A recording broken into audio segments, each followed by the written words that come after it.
Mokaram Badarou, bonjour. Bonjour. Alors, le débat sur le code électoral, sa relecture, bien évidemment, est relancée de part et d'autre. Pour vous, est-ce qu'il n'est pas temps pour apaiser les uns et les autres de travailler à relire ce code pour que nous abordons 2026 dans la sérénité?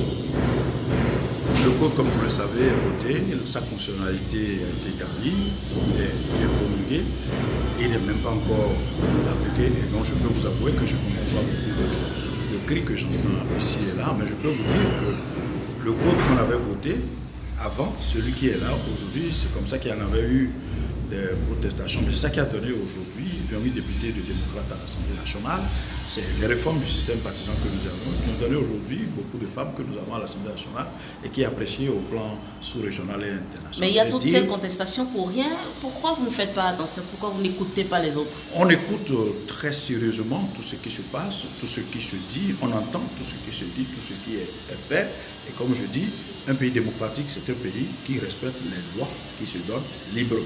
Et une fois que les lois sont données librement, au cas où on a envie de les faire revoir, c'est qu'il faut apprendre à appliquer des lois que nous nous sommes données, parce que tant qu'on ne les a pas appliquées, il est difficile de savoir même si ce qu'on est en train de dire, si ce ne sont que des présomptions. Donc il n'y a rien à faire. Donc, ce code électoral sera, comment dire, appliqué avant toute relecture, c'est ça? À ce jour, le code que notre pays s'est donné et qui est promulgué, c'est celui qui est là. S'il doit y avoir une initiative, tous ceux qui en parlent savent le chemin par lequel des choses qui doivent être revues se font. Ça se fait à l'Assemblée nationale. Et c'est à l'Assemblée nationale qu'il faut travailler au cas où on a... Donc, comme je le dis, nous sommes un pays démocratique. Nous sommes un pays démocratique et des voies, des canaux. Allez-y. Des canaux par lesquels des choses peuvent se faire sont connus. Et comme je le dis, dès qu'on sait ces canaux-là, il faut respecter ces canaux afin de pouvoir espérer parfois des résultats. Au demeurant, nous sommes une démocratie qui s'enracine petit à petit au niveau de la sous-région et qui est appréciée, qui est appliquée.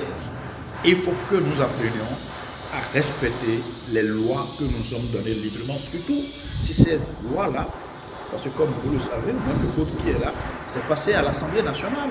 Mais avant ce code, une semaine avant, une proposition de loi est partie là-bas et qui n'a pas été votée du Parlement. Vous n'avez que cet argument. Je veux parler de la révision ça, de la Constitution. Ça ne tient pas dans la nécessité de relire le code électoral qui suscite beaucoup de... Mais l'autre argument, c'est le fait qu'on a eu de code qui avait été contesté, qui en avait fait parler de lui aussi, un peu comme ça, mais qui aujourd'hui a donné 28 députés de démocrates à l'Assemblée nationale.